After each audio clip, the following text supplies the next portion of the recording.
normalisasi terhadap organisasi yang pernah dibubarkan oleh negara beberapa tahun terakhir ini. Sebut aja namanya, jangan takut. Oh ya udah. Ini. Gimana? Malah saya yang tanya yang takut, harus yang jawab yang takut. Apakah Abah akan melakukan normalisasi terhadap FPI dan HTI? Ya, gini. Saya sebelum jawab itu saya mau bilang terima kasih dulu.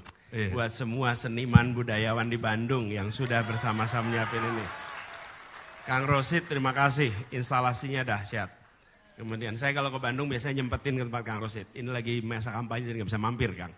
Kemudian Kang Iman Soleh, ini ledeng, ini komunitas ledeng luar biasa. Makasih. Dan semua saja yang hadir di sini.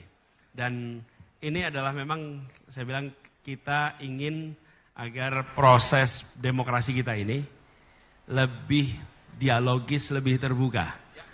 Lebih siap untuk berbicara ke depan. Kenapa? Karena yang sedang kita pertimbangkan untuk diberi kewenangan itu bukan sekedar milih orang untuk fotonya dipasang di ruang kelas, betul nggak Kang Pan? Betul. Tapi kita sedang milih orang untuk nantinya dimintai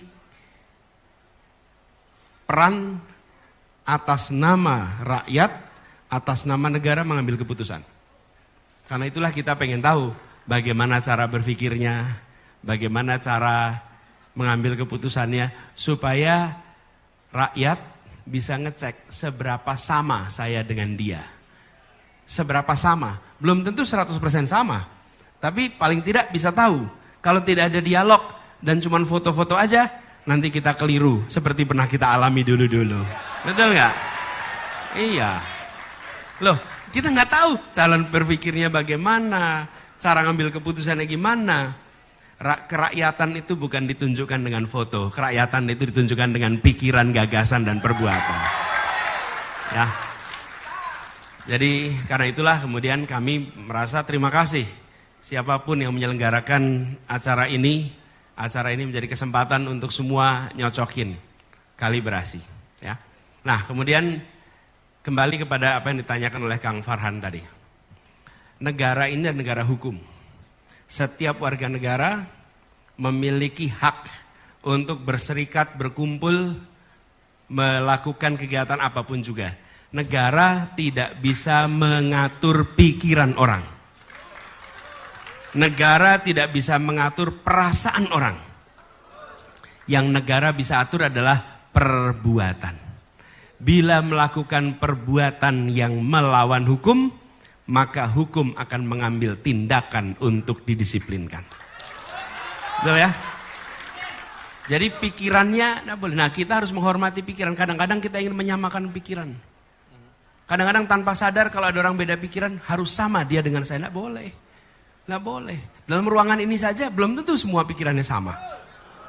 Dan negara tidak pernah bisa mengatur pikiran.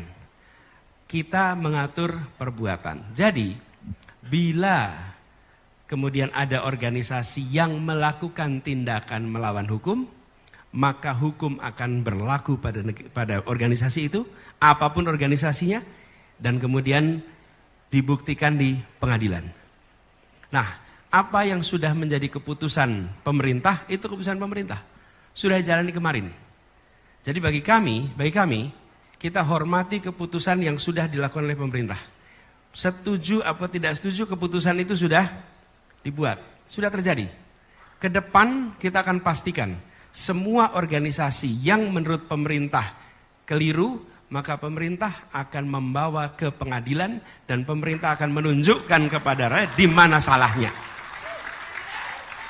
Tapi ketika saya bertugas sebagai presiden, saya tidak akan membubarkan. Saya akan membawa ke pengadilan, minta pengadilan membubarkan. Bila melakukan pelanggaran hukum. Kenapa? Karena kami menghormati institusi pengadilan. Yang sudah kejadian sudah. Tapi ke depan kita hormati pengadilan. Dan disitulah negara demokrasi.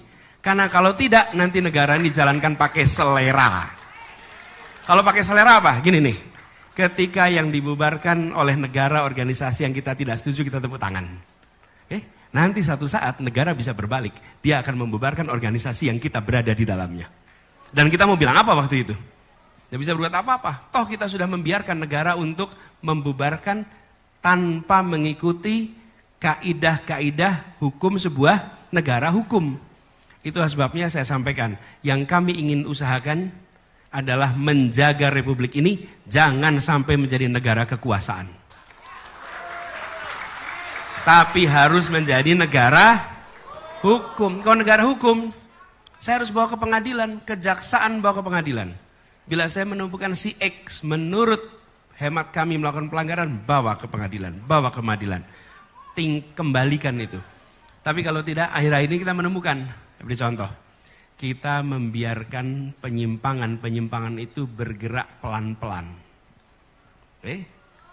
Ada misalnya pembubaran organisasi, udah kita diamkan. Kenapa? Karena kami nggak cocok dengan organisasi itu, biarin aja. Ada undang-undang ditetapkan tanpa ada pembahasan, kita biarin aja. Tidak ada pembahasan yang panjang. Mau contoh IKN, ada pembahasan panjang? Tidak. Jadi cetok, Omnibus Law, memang dibahas panjang? Tidak, cetok. Lalu kita biarkan itu, diam terus. Semua itu bergerak sampai satu saat baru pada terkejut ketika MK kejadian. Baru, waduh, kok jadi begini? Sudah terlambat. Sudah terlambat, karena itu sekarang kami punya waktu 17 hari lagi nih sekarang ke depan. Pilihan kita, dua. Mau menjadikan negara ini negara kekuasaan atau mau menjadikan negara hukum? Kalau menjadikan negara hukum, maka kami menganjurkan pilih yang menempatkan hukum sebagai supremasi dalam pengambilan keputusan. Kalau negara kekuasaan yang akan mengatur hukum.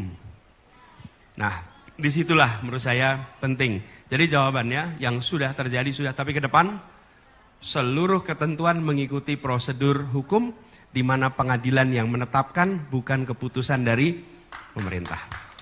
Gitu ya. Baik, terima